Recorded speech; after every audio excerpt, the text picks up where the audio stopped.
I am the youngest of 7 brothers and 3 sisters. And when I was 10 years old, my mom, she died from breast cancer. And not until her death did I know what she died from. It wasn't discussed. Then my oldest sister was diagnosed with breast cancer, and so was my dad. And then there were 2 brothers, 2 sisters, a niece. Now that's a lot of people. The first time I heard genetic testing spoken to me was when I was diagnosed with breast cancer. I saw a specialist, and after she heard about my family history, she said to me, go get tested for the BRCA2 mutation. I was like, okay, let's do it. They told me the gene that I carried was connected to other cancers. And so when I received the information, I shared it out with my family. But some of my brothers and sisters, they just didn't act. I think the issue for some of my family members was having access to get tested. Then there were some who said, well, when they talked to their doctor about getting it done, it was like a certain amount that they had to pay. And some people, honestly, some could not afford that copay. But as years went by, more people in my family did talk about it.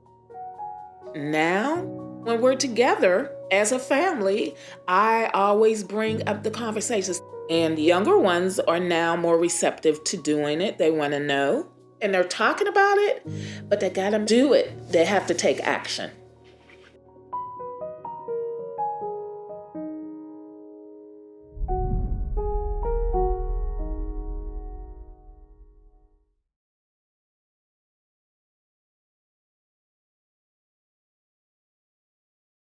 Hello, I'm Dr. Maya Hatton.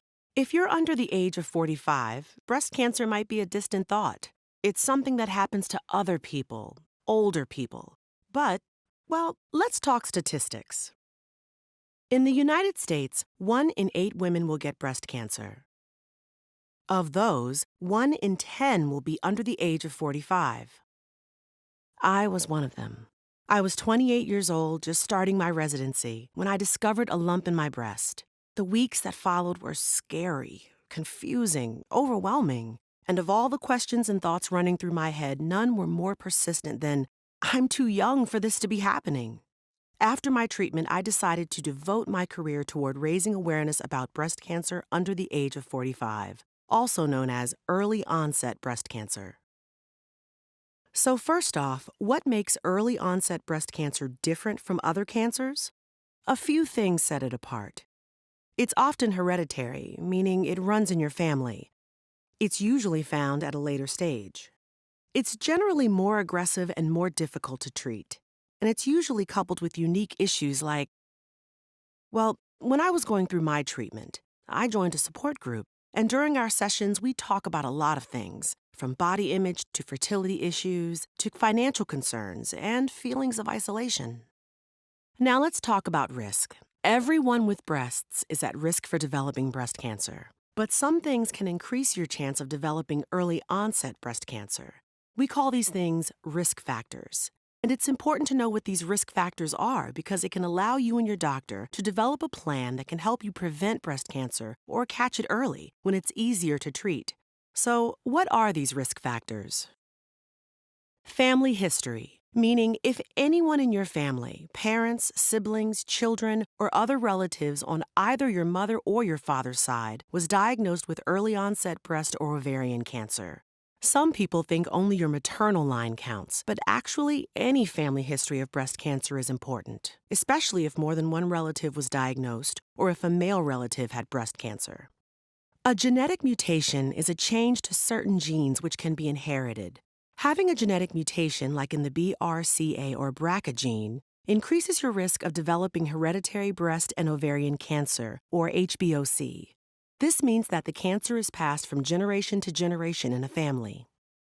If you are of Ashkenazi Jewish descent, You have an increased chance of having a BRCA genetic mutation that increases your risk of breast cancer at a young age. African American women under age 35 have breast cancer rates 2 times higher than white women of the same age. If you've had chest radiation before age 30, maybe for a condition like childhood cancer or Hodgkin's lymphoma, then you have a higher breast cancer risk. You're also at risk if you've had breast or ovarian cancer in the past, making it more likely to develop cancer a second time.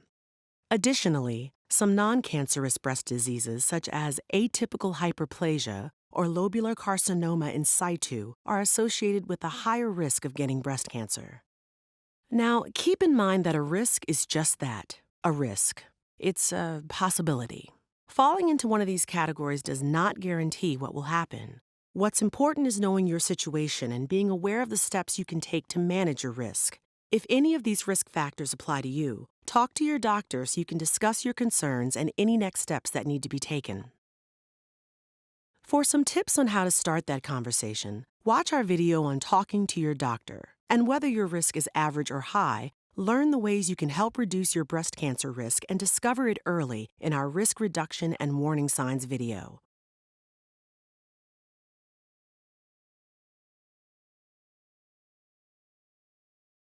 Hello, I'm Dr. Maya Hatton. Thanks for joining us for our video, Early Onset Breast Cancer Part 2, Risk Reduction and Warning Signs.